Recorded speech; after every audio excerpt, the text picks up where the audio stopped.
mencionar o autor do texto original.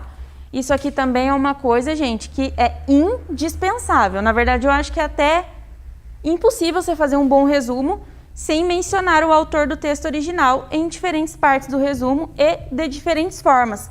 E aí, lembram-se que nós vimos lá os operadores argumentativos, que eu falei para vocês que tinha uma daquelas categorias que era interessante de usar quando fôssemos fazer resumo ou resenha, que a gente tivesse que ficar retomando o que outra pessoa disse. Vocês lembram qual que era?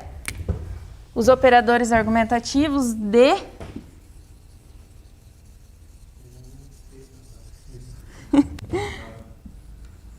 Operadores argumentativos que retoma o que o outro falou. Argumentativos que dão sentido de... Não lembram, né? Conformidade. Conformidade. Esses aqui são os nossos aliados na hora de escrever um resumo. Por quê? Já que a gente precisa retomar o autor do texto, né, de diferentes formas e em diferentes partes do texto, a gente não vai poder ficar repetindo sempre o mesmo modo de se referir ao autor. Vocês lembram algum? Algum operador de conformidade? Vou colocar um para clarear, vocês tentam lembrar mais um.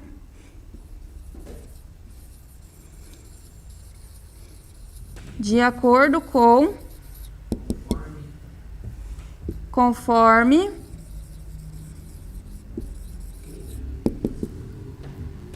mais algum?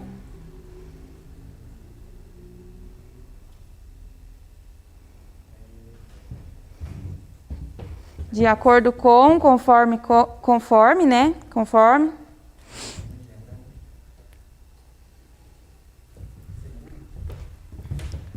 Segundo. Esse aqui é muito bom, né? Segundo. Esses aqui são alguns, né? Tem mais lá na lista, mas são alguns exemplos que a gente pode usar na hora de escrever o resumo. Então, digamos que nós vamos resumir lá um texto... Vamos resumir um texto do Nelson Mandela. Vou pegar o exemplo aqui da sala, que foi o que a gente usou o dia que a gente estava falando da conformidade. De acordo com Nelson Mandela, conforme Nelson Mandela diz em tal texto, segundo Nelson Mandela, tá? Então, sempre os operadores que podem nos auxiliar a estar retomando esse autor no decorrer do nosso resumo, tá? Tem que dar os créditos pro cara, né? O texto é dele, você só tá resumindo. Então, sempre importante fazer aquilo ali, tá, gente? Se quiserem anotar. Que mais? Mencionar diferentes ações do autor do texto fonte. Tá, peraí, eu li errado. Mencionar diferentes ações do autor do texto fonte. O autor incita, aborda, argumenta, etc. Isso também é bem interessante, gente. Mencionar as ações do autor. Vamos riscar aqui. O que seriam essas ações? O que vocês entendem por mencionar as ações do autor? Isso, as ações do autor do texto-fonte. As ideias dele, que concorda e que discorda. Exatamente, as ideias. Só que mais do que isso, é o movimento que ele faz no texto dele, sabe? Ele está falando das ideias, mas ele está concordando com a ideia, ele está discordando, ele está discutindo, o que ele está fazendo?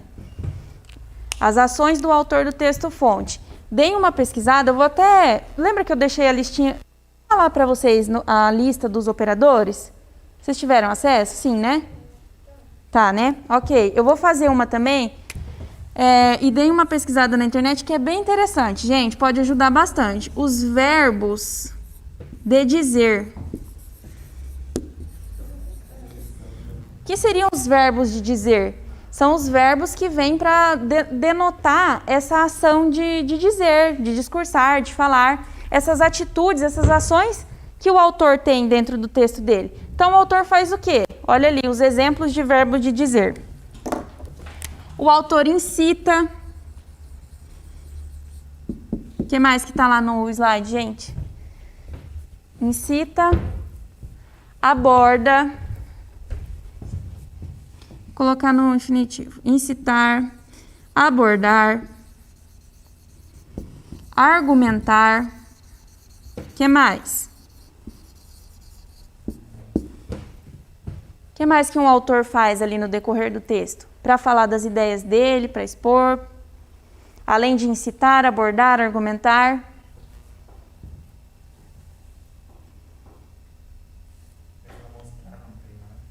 Mostrar?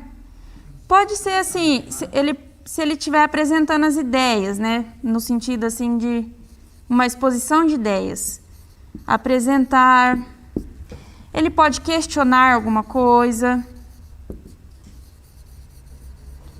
O autor questiona. O autor discute. O que mais? Como? Critica. Criticar. Concluir.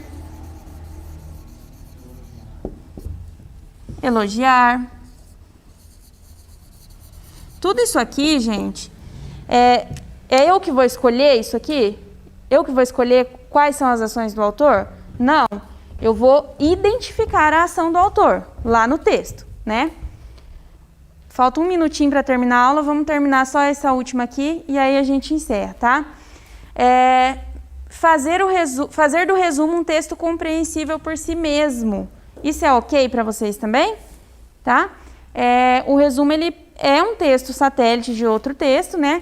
Só que ele precisa ser um texto compreensível por si só. Quando o leitor se deparar com o resumo, ele tem que ler e entender que ele tem referências de outro texto, mas ele é capaz de produzir significado por ele mesmo. E aí a regra de ouro, resumo não é cópia, tá? Resumo não é copiar o começo, o meio e o final.